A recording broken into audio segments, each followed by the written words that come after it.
वर्षानुवर्ष आपल्या आई आजी आपल्या अनेक पिढ्या देवासमोर तेलाचा किंवा तुपाचा दिवा लावत आहेत. फक्त तेलाचा आणि तुपाचा दिवा. काल मी एक रील पाहिला, त्यात त्यांनी सांगितलं होतं प्लेन दिया इज युजलेस. म्हणजे असा जो तुम्ही फक्त तेलाचा किंवा तुपाचा दिवा लावता त्यामुळे परमेश्वर प्रसन्न होत नाही, त्याचा काही फायदा होत नाही, त्यामुळे धनलाभ होत नाही, फिरून सगळं पैशापर्यंतच येतं. मग धनलाभासाठी काय करायचं, तर त्या दिव्यात तेला तुपाबरोबर हळद, वेलची, तांदळाचे दाणे असं काही ना काही घालायचं. मग परमेश्वर तुम्हाला प्रसन्न होणार, तुम्हाला धनप्राप्ती होणार, प्रचंड धनलाभ होणार.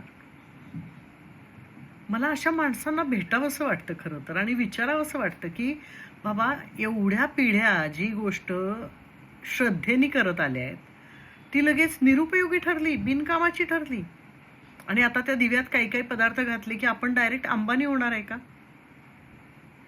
खरंच एखादी व्यक्ती कमकुवत मनाची असेल, तिच्या प्रयत्नांना यश मिळत नसेल, मग ती भरकटली जाऊ शकते की अरे मी पण असा दिवा लावते म्हणूनच मला असं होतंय की काय, मला पैसा मिळत नाही की काय, आणि मग या अंधश्रद्धा वाढायला सुरुवात होते.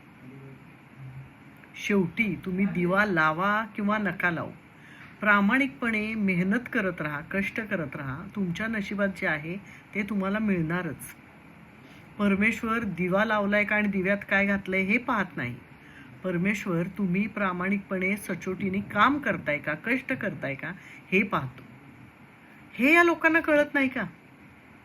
पण कमाल वाटते, इतक्या कन्व्हिन्सिंगली ते आपल्याला सांगत असतात की तुम्ही जे करताय, करत आलाय ते सगळं मूर्खपणाचं आहे, बिनकामाचं आहे. दिव्यात असं सगळं घाला, मगच तुम्हाला धनप्राप्ती होणार. हसावं का रडावं हेच कळत नाही.